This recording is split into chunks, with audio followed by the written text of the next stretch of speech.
el idioma que quería escuchar. Opcionalmente, si solamente quiere escuchar el idioma interpretado, seleccione Silenciar audio original. Para preguntas o si necesita apoyo, mande correo electrónico a dmccann@nfb.org. Gracias.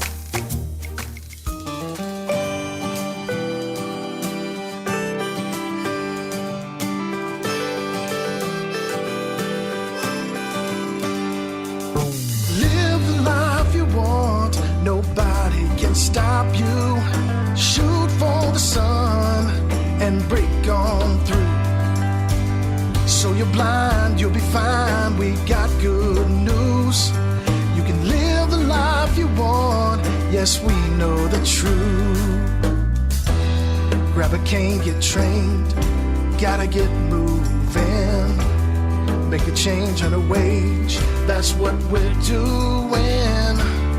Come with me, yeah, and live the life you want. Nobody can stop you.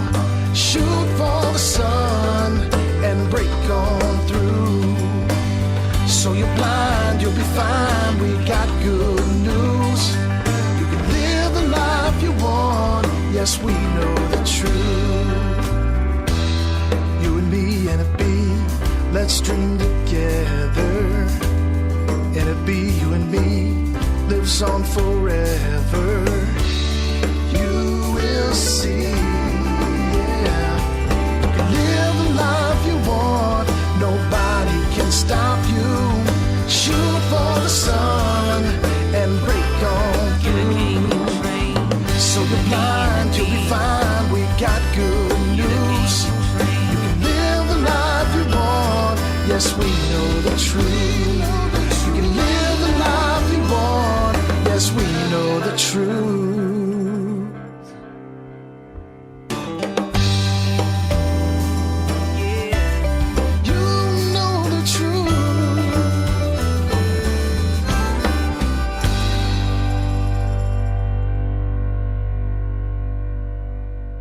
Hello, everyone, and welcome to our March Presidential Release Live. Thank you so much for being here with us tonight. We have a wonderful Presidential Release Live in store with so many exciting things happening in the Federation and ways for us all to be involved and to help transform dreams into reality. It is now my pleasure to introduce President Riccobono. Hey, President Riccobono. Hey, Pam, how are you? I'm great. How's it going? It's going well. You sound great coming off Mardi Gras. Yes, I still have a voice, surprisingly. Well, hope you had a good time. We Didn't did. lose anybody? Nope, we had a great trip. We warmed up the city for everybody for our convention, so we're ready. Did you see Homer? Was Homer there? No, he's MIA, but we're trying to track him down. Maybe he'll show up on one of these releases one of these times. You never know. He's crafty that way. All right, well, we got a jam-packed night, including some extra special panel coming up on leadership. So we might stretch the hour a little long, but I think that's okay. I think it will be fabulous. All right, you ready to get started? Let's do it. Okay. Greetings, fellow Federationists. Today is Thursday, March 6th, 2025, and this is Presidential Release Live, number 49, here from Baltimore. And I'd like to start by welcoming the 97th Leadership Seminar of the National Federation of the Blind here in the NFB of Utah Auditorium at the Jernigan Institute. And it is officially convention season. Registration is open. Hotel rooms are still available for a little time. And you should start making your plans now to be with us in New Orleans. It'll be just as good as Mardi Gras, maybe better. You can join us in New Orleans July 8 to 13. We're really looking forward to being there for everything National Convention, nfb.org/convention. Not going to go over those details here on this release. You could find them there.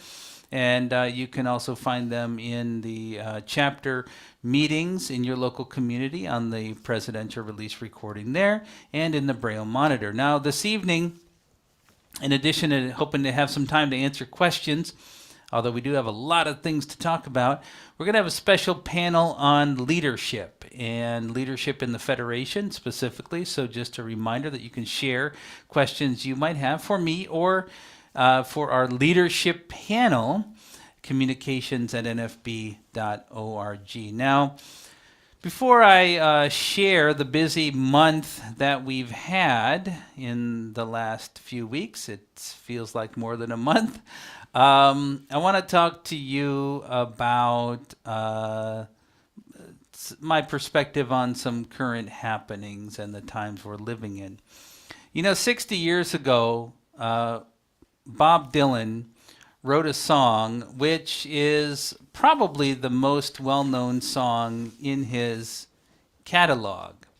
It was released as the title track of his 1964 album, and it was released in the UK, but not as a single in the United States. The times they are a-changin' partly spoke to the emerging movements of the times in 1964-65, but it has stood the test of time because change is in fact the one constant that we can count on in the world. While the song is viewed by some purely as a protest song, others view it as an anthem for life, because change, struggle, progress is always happening around us in one sense or another. The question always is, how will we decide to engage with change, or how will we choose to engage with that change that's happening around us? The National Federation of the Blind is unique because it helps to provide an important constant for the blind, a community led by and centered on our unique lived experience as blind people. And the Federation works to apply our understanding about blindness to the changing times around us. That's not to say that the Federation isn't changing, because it is. But we continue to be a constant source of community and blind-led power for blind people in this nation. Now, often we work to direct the change around us, but sometimes we simply work on inserting ourselves into the changes that might be felt throughout our society in one sense or another. That has been true for the entire history of the Federation. Change is not new, and our ability to get blind people inserted into it and recognized is not new. In fact, this live presidential release is a good example of change and our adapting to change. This event series was born out of, a worldwide pandemic and changes that we needed to make at the time, and we've turned that into something that has proven to have long-term benefit for the organization. One proven way that we can influence the times and the changes is to invest in the constant that has allowed us to deal with change in society, to create opportunities out of those changes in the past and to build opportunities for the future. And that is, of course, the National Federation of the Blind. That is sometimes made more difficult by the social media environment in which we live, when you can light a firecracker and stand back and watch the fireworks without any personal consequences. A good example of that from the last month is Dylan Hetler Gaudette, who is a blind person who testified in front of the United States Congress and became one of those firecrackers when his testimony, and more specifically his blindness, was used to discredit his testimony to Congress without any consequences for the political leaders that initiated that. Now, he happens to be a member of the National Federation of the Blind, but blind people and our organization know that we need to show up whenever this happens to blind people in the image of blindness, and there is never a time when we should tolerate the image of blindness being used as a political tool.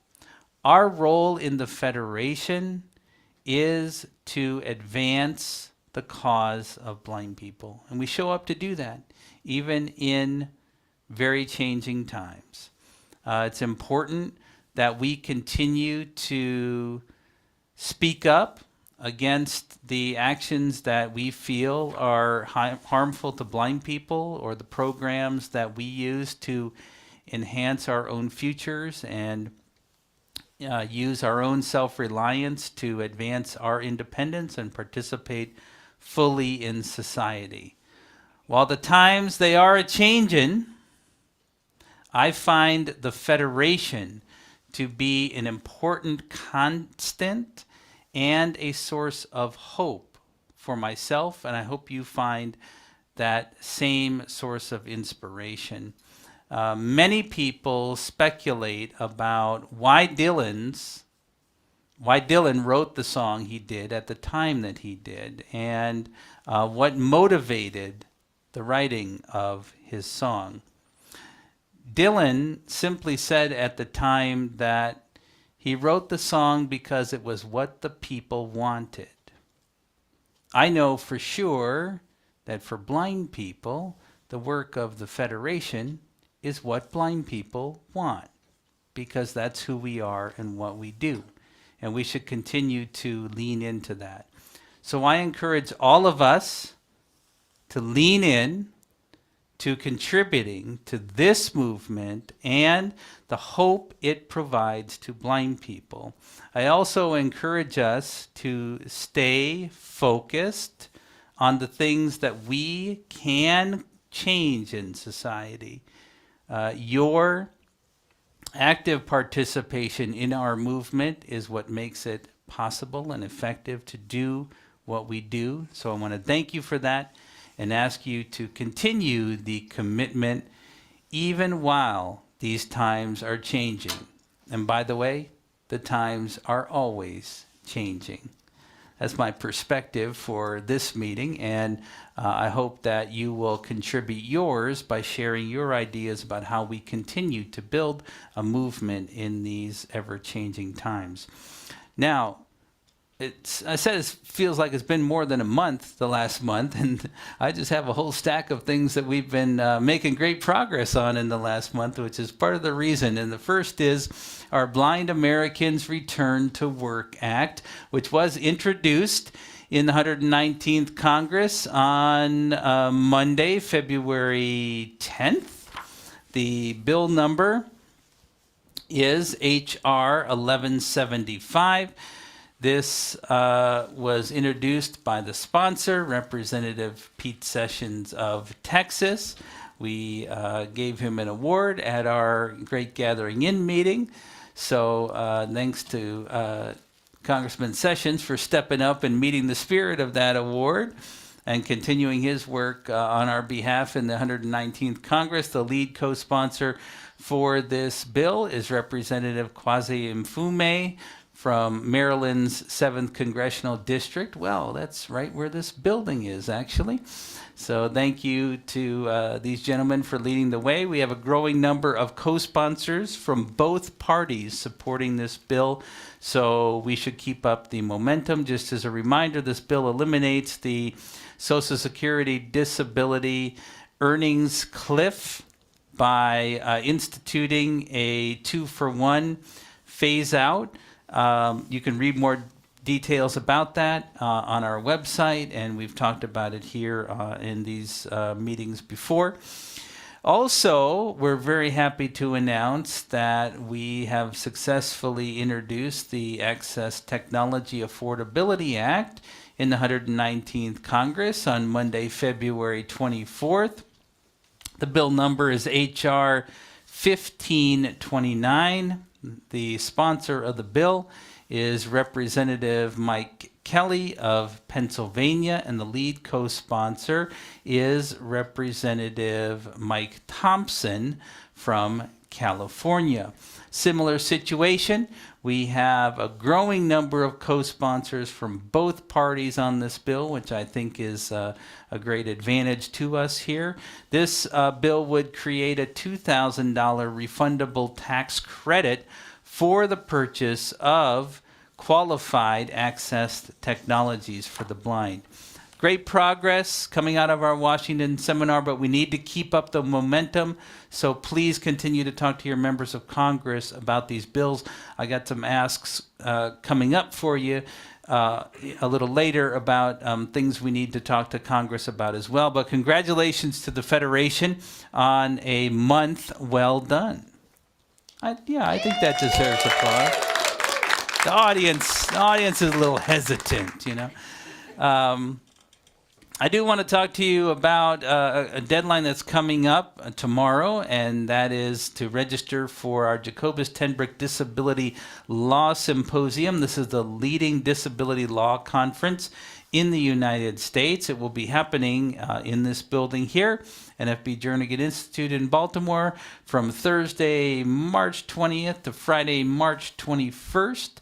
We will be holding the proceedings here, but you can also register to participate online. The theme of this year's symposium is Democracy, Justice, and the Rule of Law, protecting our right to live in the world. As I say, online registration is now open for participation here in person or virtually. You can reach the registration page by visiting our legal page, nfb.org/legal. The deadline to register is tomorrow, Friday, March 7th. So I wanted to bring that up. If you're interested in participating in the law and learning about the progress of disability rights and being part of the discussion, you should definitely want to be there. It's the longest standing disability rights conference, and I think it's going to be a great one this year, and some very important and timely topics.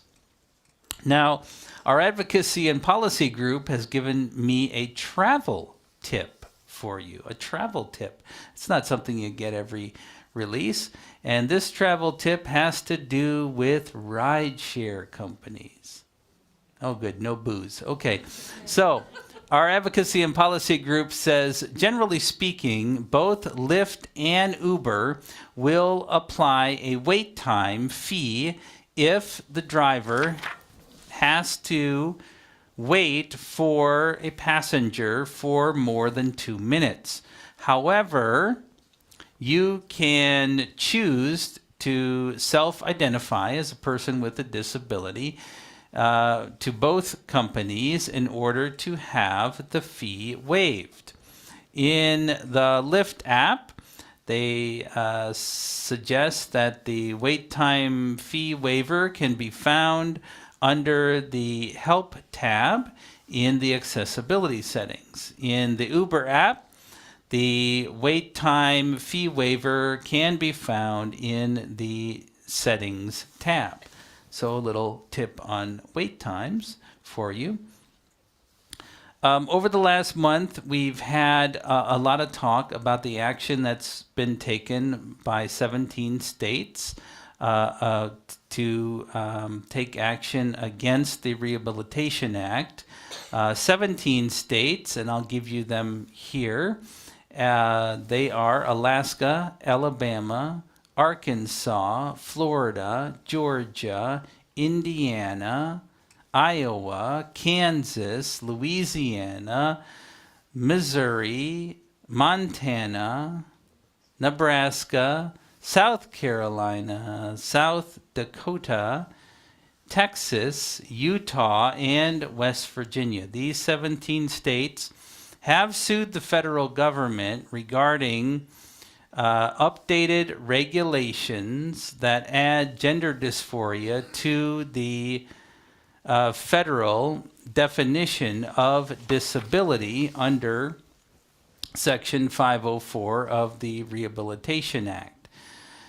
The states have also used this as a reason to say that the Section 504 overall, and not just the new regulations, but the whole section is unconstitutional.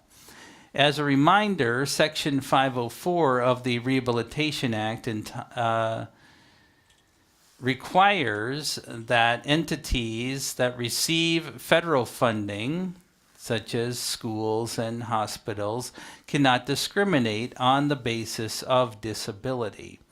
If you live in one of these 17 states, you can contact, in fact, we encourage you to contact your state's attorney general and governor and urge them to drop their participation in this suit. Be sure to tell them why you are calling them or writing them, and why this law, especially Section 504, is important to you and to your access. Remind them that Section 504 protects blind and other disabled people from discrimination by entities receiving federal funding, and share your personal stories. Now, on behalf of the Federation, I have sent a letter to each of the 17 states, to the attorney generals, and to the governors. We decided not to post all 17 letters to our website, although affiliates that want a copy of your state-specific letter can get it from our advocacy and policy group. But you can find the letter that we wrote to the Texas Attorney General on our website under our policy page. We'll put that link in the chat as well. I encourage you to activate on this. There will be a hearing coming up, and there may be some more activities that we'll urge folks to take related to that. But for right now, if you're in these 17 states, we want you to put the pressure on to get states to drop the bill. Now, as some people have reported, well, some people, officials in my state say, it doesn't really matter, the case is going to get dismissed. Keep the pressure on. Until the case goes away, or until your state officially signs papers that says they're out, keep the pressure on. We need to protect the Rehabilitation Act. We need to take this threat seriously. And we need to make sure that people with disabilities and our rights do not backslide from the progress that we've made over the past 50 years. Now, some progress comes in new forms that weren't a result of our advocacy, but sometimes protecting those opportunities needs to be. And we have an urgent matter that I want to put in front of you that needs action this month. The Medicare telehealth services were extended in March of 2020 by Congress to help limit the risk of exposure to COVID for seniors.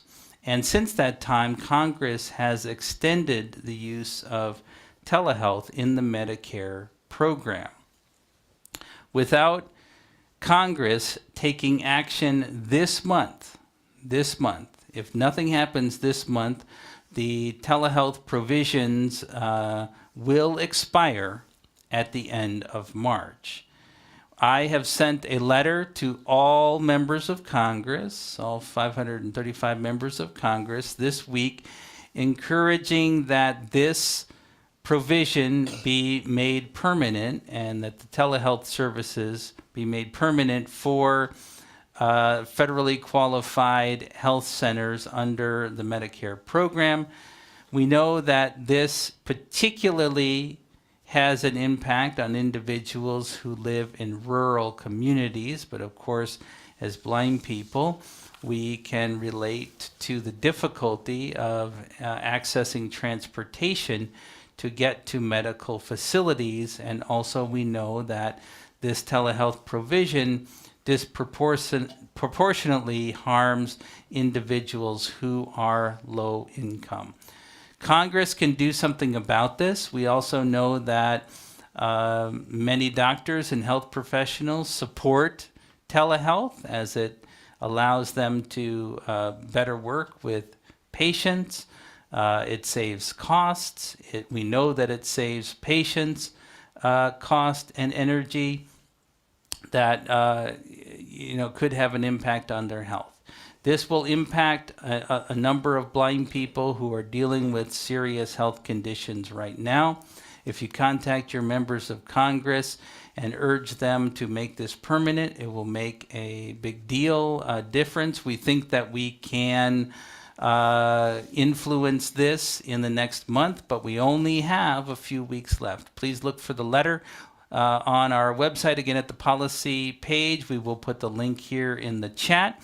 For more information on this issue, you can reach out to Justin Young here on our advocacy team, jyoung@nfb.org or extension 2210 at our national office. Okay, a couple other announcements for you about things that are happening before we get to our leadership panel.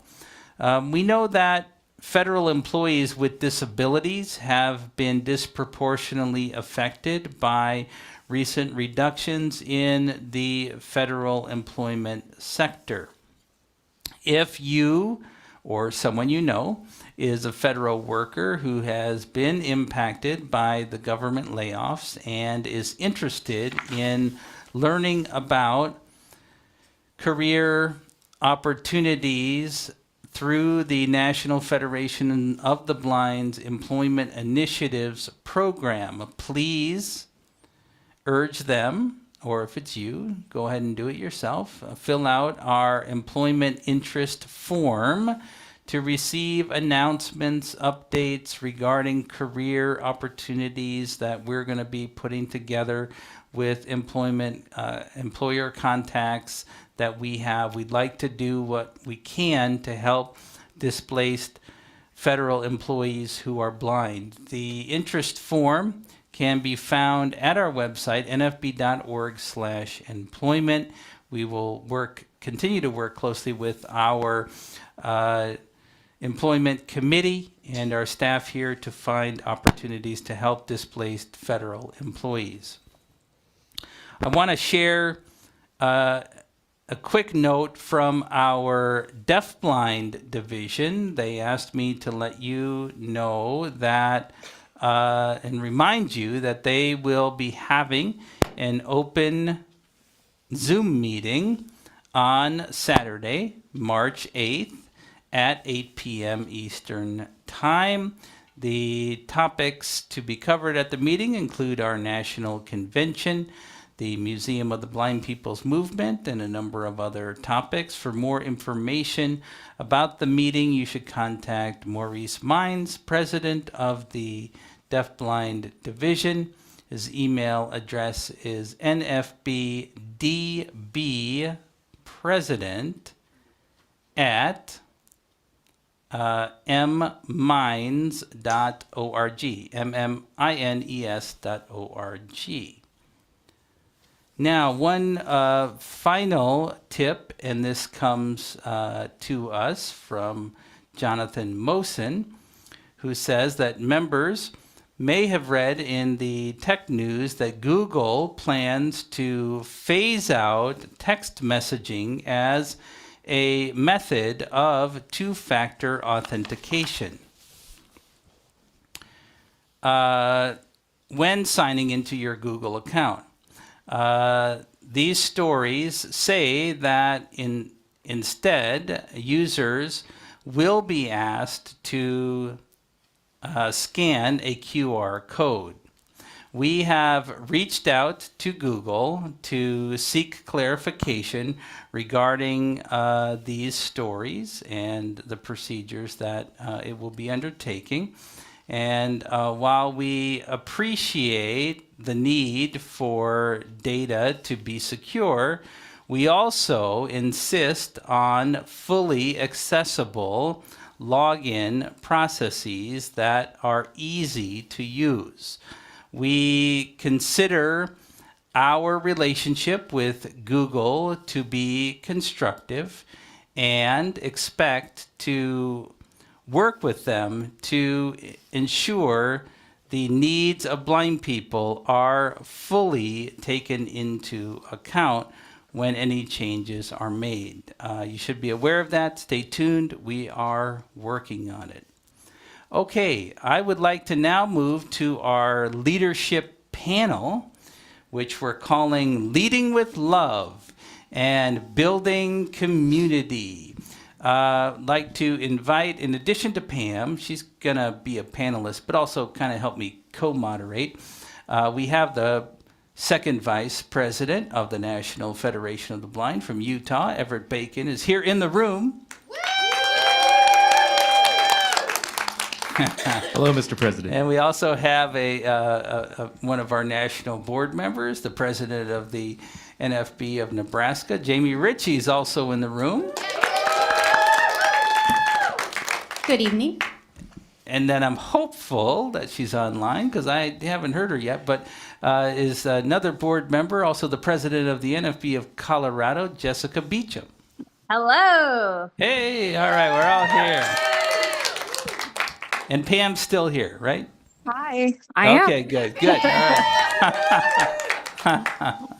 So we wanted this evening just to have a dialogue about leadership in the Federation. And so we're going to do this kind of just round table. Anybody can jump in. We'll talk for 10 or 15 minutes or so. And so the first question for the group, anybody can just jump in, is what motivates you to be an elected leader in the Federation?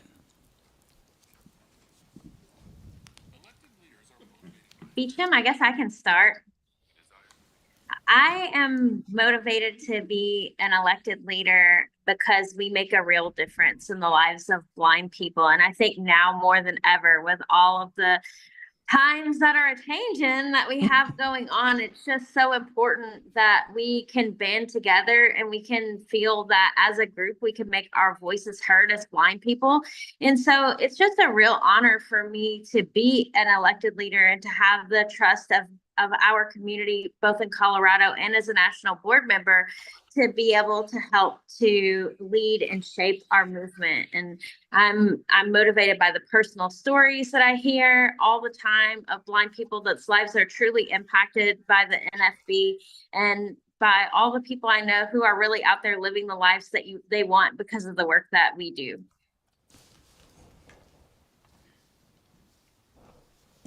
It's the quietest you'll ever hear this group. This is Jamie, and I'm motivated by our youth, the next generation. It's great to see the amount of people that do get involved, especially at a younger age. We have a great group in Nebraska right now. Shout out to Nebraska. But I'm really motivated by the youth up and coming and the things that they're going to see as they continue because of the work that we have done to lay that groundwork. This is Pam. I would say I love Jamie and Jessica's answers and definitely can relate to that as well. And I think additionally, I'm motivated by the challenges that we face because I know if we don't step up and speak up and get involved, that change won't happen.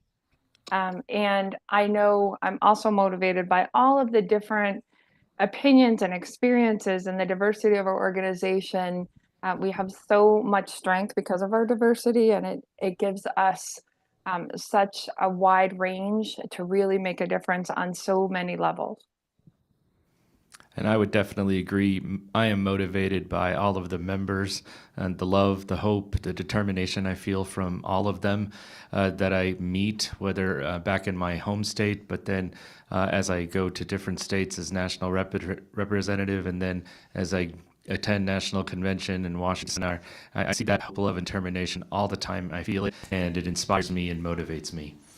So Pam mentioned diversity, and I think that's a good opportunity to ask you all. How do you feel the diversity among the members of the Federation influences your leadership? Well, being here on this panel with three really strong women, I'm pretty excited about the diversity that we have. I also think about the people that have inspired me, like Anil Lewis and Sean Calloway, Yadiel Sotomayor, who's in the room here. We have a Spanish-speaking division in Utah that I'm very proud of. We have so many different members that have come across and have given me thoughts of what they face and what I face as blind people, and I find that diversity just also very motivating and very inspiring. This is Jamie, and when we talk about diversity, one thing I also think about is our diverse strengths. I was recently reminded that we do all have different strengths, and we don't all have to be the leaders in this movement, but even the leaders within the movement have their own strengths as well.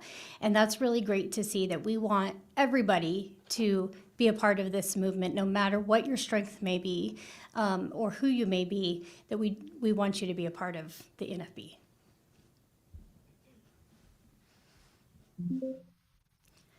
I would say too, I think the issues that we tackle are diverse, but our philosophy and our core values bind us together in the work that we do. We may have different life experiences. We talk about the Federation being a cross section of our world, and I think that's evidenced in the work that we do, in the stories that we share, the personal stories, the impact that the Federation has had. And it helps us reach more people and create an environment that's welcoming for everybody. And I think that, I think about when I first became involved and somebody was telling me, we were talking about reading Braille, for example, and this individual didn't learn Braille. They weren't given that opportunity. But I remember them telling me a story about how they advocated for kids to have access to Braille and to be educated in the least restrictive environment. And I didn't know, that hadn't always been the way, for example. But even though their experience was different from mine, they advocated so that I and other people could have experiences. And I think you see that across the board in our organization over our history. I think that curiosity is one of the very most important characteristics that we can have as good leaders. And so learning about the different perspectives of members that come from diverse backgrounds or that have perspectives that are different than mine helps to challenge me to be a more curious leader, to ask more questions, and to be more responsive in a way that is going to work for more people. So I honestly think for me, it helps me to just be a lot more well-rounded and have a broader depth of understanding of the real problems as they relate to blindness. But that hopefully it also helps me to be a better communicator and deliverer to our members across the nation as well. So Jessica may have answered the next question also, which is, what would you say needs to be the first thing that members need to do to get on the path to be an elected leader? Sometimes people show up and say, yeah, I want to be a leader. But, there is preparation and understanding that needs to occur. So what would you all say is the first thing members need to do? I think that members need to seek out mentors. I know that I still wouldn't be the man I am and the leader I am in the NFB if it wasn't for the people that came before me. Not only in my state, people like Ray Martin, Carl Smith, Ron Gardner, Norm Gardner, and so many others that really inspired me, demonstrated to me what a good leader is.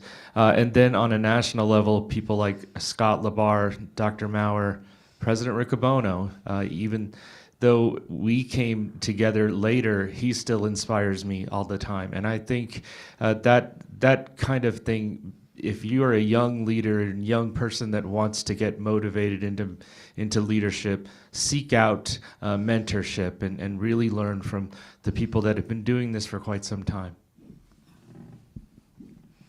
My answer would be passion. What we do in the National Federation of the Blind takes a lot of work. It's easy to become an elected leader and stand up there and pretend like you know what you're doing, but it's the really the heart and the soul of what we do that makes us who we are. And so those people that might take those late night calls if you're having some issues, or the people that are willing to work on the weekends, just all kinds of different things. It's really that passion for what we do that I think is a really important asset of being a leader.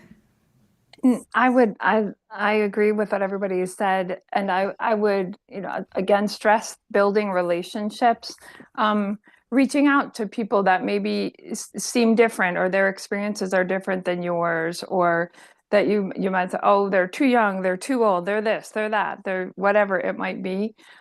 Recognize that everybody has value, and really work on building relationships and listening to people and helping recognize their strengths and the areas that they can, maybe you have areas that need building up, and find people that can help you work on that. And I would also say, remember, being a leader isn't just being out in the front. A leader also leads from behind the scenes sometimes, and isn't afraid to take out the garbage and, help with a task that someone might think, oh, well, you're the president or you're the whatever. You don't do that. You have people for that, or whatever. Remember that every task is honorable, big or small, and that as a leader, you'll be called upon to do many different things, and the little things really matter, and the relationships and the genuine concern and care and belief that you show for others. Absolutely. I 100% agree with everything that everybody has said. I would say another thing I see very often is that people might want to lead. They don't really have an understanding of what it is that they're wanting to lead. So get an understanding of who we are and what it is that we're doing. I think that's a really important thing to do, because you can come in with all the ideas in the world, but if you don't have a fundamental understanding of who our organization is and where it is that we're trying to go, it's really hard to lead anyone in that direction. And then the next thing I would say is just find something that needs to be done and do it. And just like Pam was saying, it doesn't have to be a big job. It can be a little job. I'm oftentimes clearing tables after events, or, doing this or doing that, just finding something in the room that needs to be done, because when you do that stuff, other people will see it and they'll start tagging you in for other things. All right, let me check. Pam, do you have any questions from the audience that you wanted to throw out here? I do have a question. Okay. I thought you'd never ask. So I know. Sorry. All right. This is a question about how how do you get buy-in from members for an idea or an event or something? How does a leader get buy-in and get members to be excited and pitch in, so it's not just the same 3 people doing everything? I think first and foremost, if I have an idea, I better believe in that idea. I better have some excitement in my voice, in my style, in my presentation about it.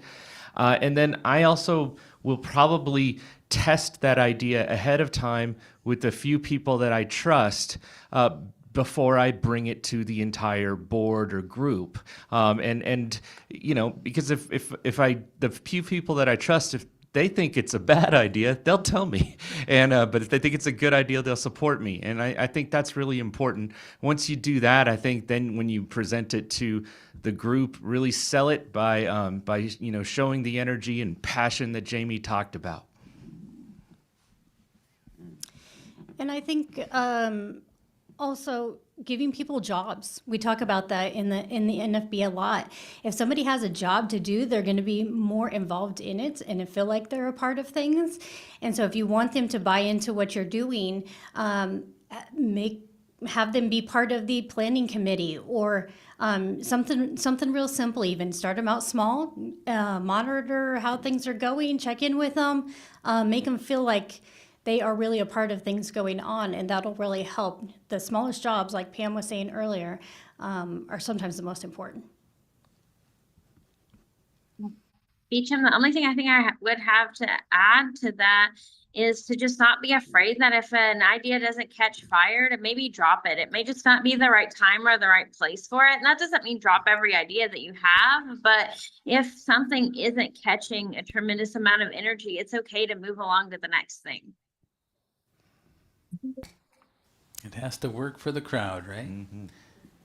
Now, Pam, do you have another question? Because I could ask some of these questions, but the more questions that we ask, the fewer I have to answer. No, just kidding. Just kidding. Go ahead and throw out another one, and then we'll try to wrap this up.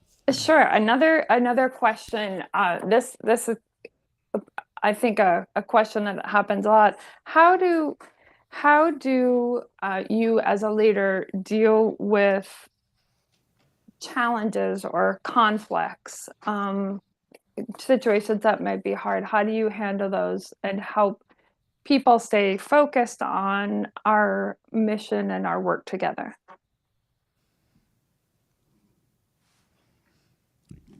I'll go first again.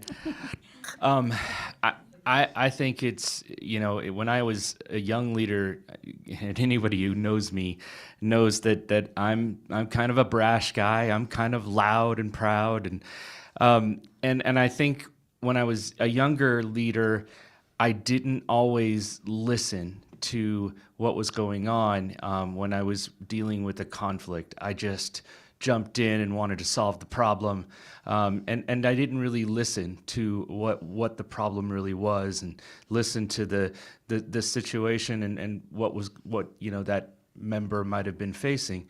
And I think as I've learned over the years that stopping, taking some time, listening before you speak, think about what you're going to say before you say it, not just speaking off the cuff all the time, but really, you know, giving it some thought and some contemplation, and then be empathetic to the individual's plight and what conflicts they might be going through, because I think all of those things play an important role into, you know, getting past whatever kind of conflict there is. Mine would have to go along with my answer from earlier with passion. I'd have to say compassion. Talking with people, as Everett had said, I don't confront people, but I do talk to them behind the scenes, and I find out what is going on, what has caused the issue, get the information from both sides, and then try and resolve it.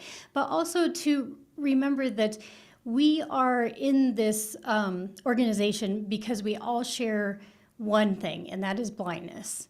And we have all experienced those times when things have happened because of our blindness, or situations have come up.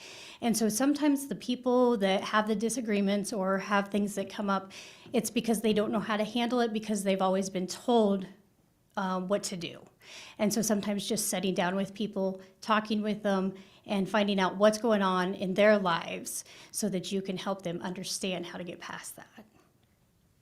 And I think the only thing I would just have to add is to try to not be afraid to apologize if you're wrong, or if you feel like that giving somebody an apology or giving somebody that opportunity to know that you've learned from an experience can kind of help them to feel easier or move forward easier. As leaders, we have really big platforms, and a lot of times that people just take what we say as like that's the right thing. And so, being able to say when we're wrong, or being able to step back and say, I could have really approached this a bit differently, I think is a good skill to have. Okay. I'm I gonna have add one one more, more- President Riccobono. I'm going to add one more thing to that, Pam. Yeah.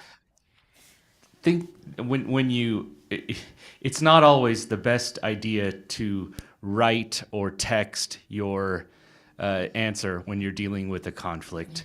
Things get completely misconstrued so call the person, be old fashioned, give them a phone call, talk with them, and try to get to the bottom of things that way. It just turns out so much better all the time. There's such great emojis out there, though. All right, Pam, let's do one more, and then I know we want to get right. to some questions I from know. me. So, but These the are- panel these won't are- leave. That way, if I get stuck, they'll Oh, answer yeah. them. I know Yeah. these are great. We could go on all night.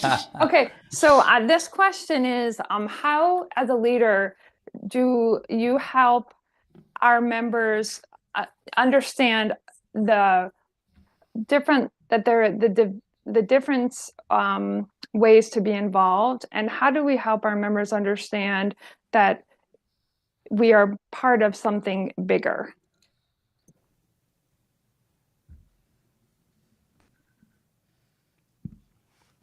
Beecham, I think, we have a lot of tools that already help us with that. Like our presidential release helps us to understand that we're part of something bigger, introducing people to our presidential release, our Braille monitor, making sure that they know about old banquet speeches, the new NFB radio network, all of that kind of stuff, so that people can have, again, the tools to understand who it is that we are, which is a part of something bigger. And then in terms of helping people to get involved, I think a lot of that just comes from individual conversations, finding out what people are interested in and making suggestions to people that you believe in them and that you think that they could get involved or take on a task.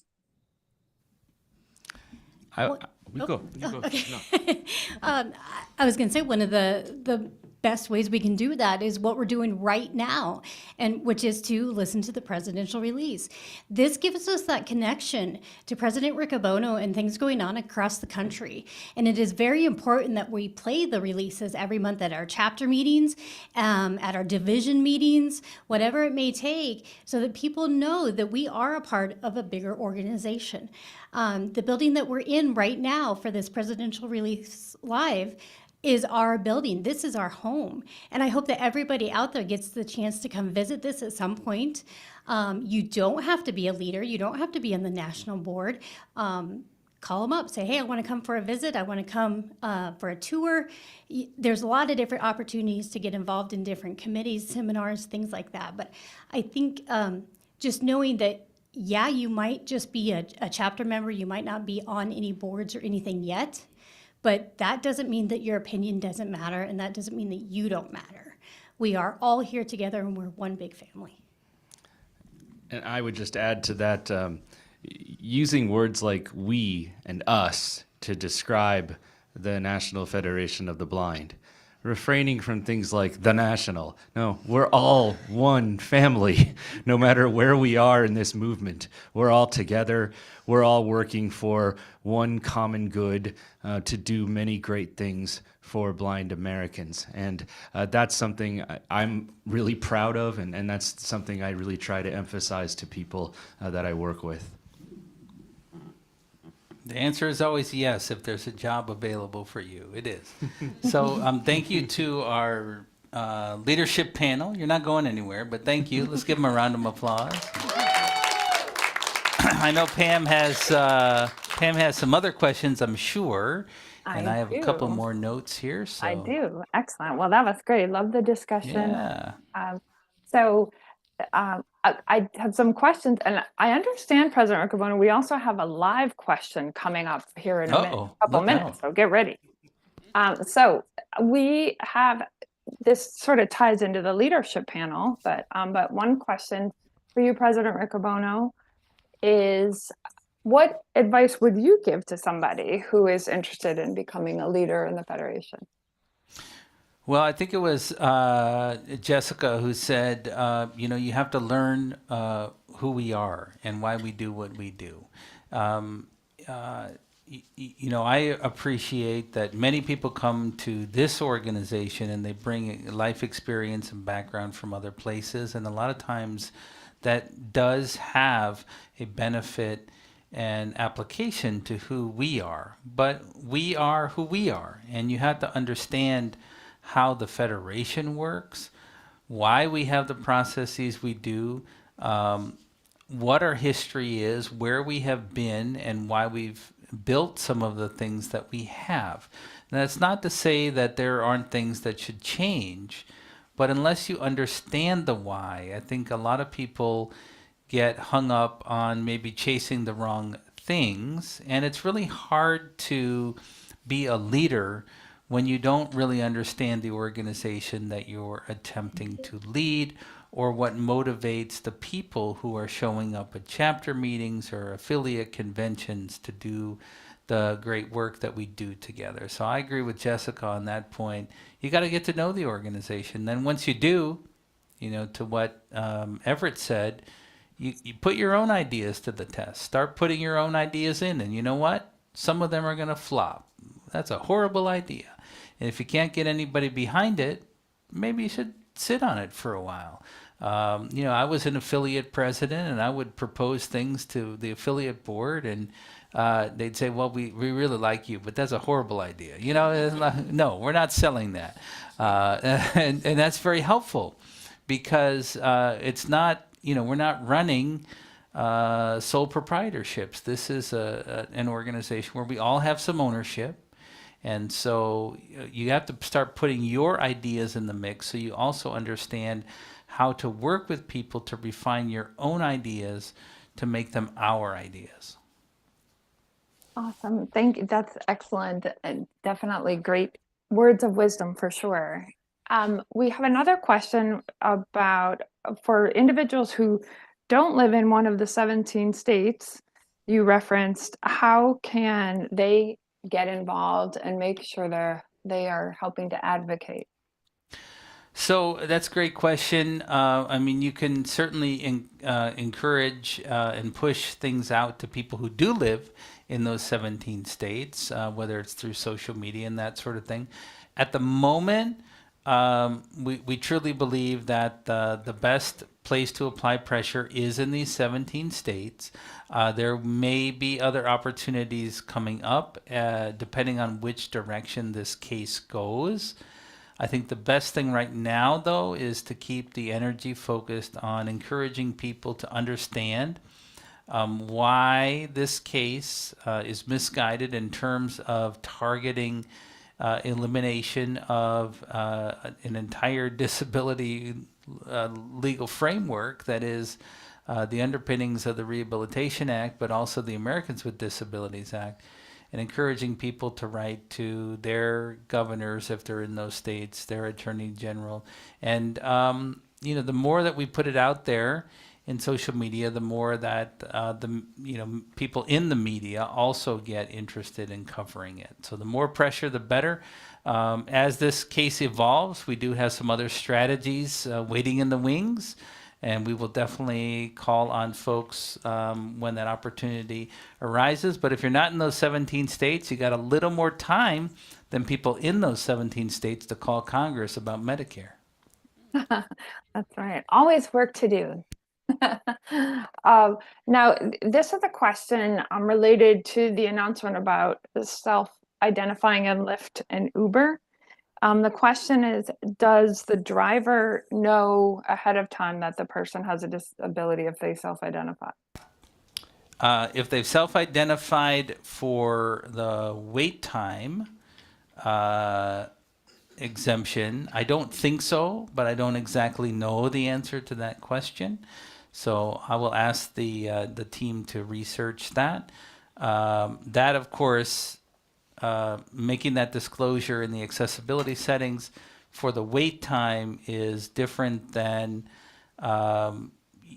some of the programs that are now coming online with these companies in terms of traveling with a guide dog. I don't believe they're exposing that wait time data to the drivers, but we will confirm that. Okay, well, that tied into the next question, so you just answered it. Okay, excellent. Now I think we are ready for our live question from our leadership class. So Elizabeth, Hello, are you Pam. ready? Hi, how are I you? am so ready. I'm so good. How are you? I'm great. Good. It's great to hear your voice. You too. President Riccobono, I just did some Tell rapid people fire. who you are. Hello, of course. So my name is Elizabeth. I am from Iowa, and I am here for the leadership seminar this week. We're having a great time. Yes.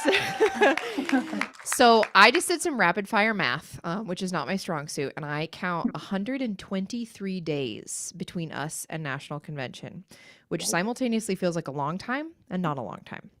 So President Riccobono, my one question to you is a list of 3 things you are most looking forward to being back in New Orleans this year.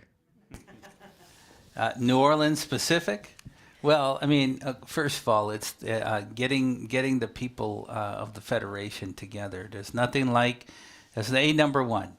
Nothing like the experience of being in a city, and everywhere you walk, there's canes all over and guide dogs all over, and you walk into any restaurant and hey, there's someone I know, and of course then the general feeling of coming back together, and that was very special in 2022 because we hadn't been in person for a while. But I think this time in New Orleans even more special because I think we'll see an increased number of people who, they regretted not coming in 22 or they couldn't come in 22. So that's number one. Number two, it's New Orleans. You can't complain about food, right? So I'm just going to go with food because, there's too many choices there. And 3, I would say, is the memories that I know will be created. This will be my 3rd New Orleans Federation Convention. And, each of them bring together special memories because of the people, the times, the experience, and the city. And so I think the memories that I'm anticipating will be created, whether it's good music, whether it's debating what the latest thing is that blind people should be worried about. Those would be my top 3. I can tell you the elevators are not on the list. Just elevators not on the list. Yeah. I love it. I was waiting for the pralines, so you got it, number 2. Thank you so There much. you go. There you go. Awesome. Thank you, Elizabeth. And we are counting down the days, let me tell you, with excitement. We can't wait to welcome everybody. So thank you, everyone, so much for all the great questions that were submitted. If we didn't have a chance to get to your question this evening, our outstanding communications team will follow up with you. And again, thanks everyone for sending in questions. Thank you so much for being with us tonight. Please join us for our next Presidential Release Live on Tuesday, April 1st at 8 p.m. Eastern. You can contact President Riccobono at 410-659-9314 or via email at officeofthepresident@nfb.org. Thank you again so much for being with us tonight. And President Riccobono, you weren't kidding when you said we had a jam-packed Presidential Release Live. That's right. That's right. Well, thank you, Pam, for handling the questions, and it's great to be with you as always, and I look forward to seeing you soon. That sounds great. Happy spring. Yes, thank you. All right, fellow Federationists, I do have one piece of Federation family news. A lot of the Federation family notes we are only doing on the recorded version of the release because we know that that's going to be played at every chapter meeting. But I wanted to offer you this one from Maryland, and I really regret to share with you that Mary Ellen Thompson passed away yesterday, March 5.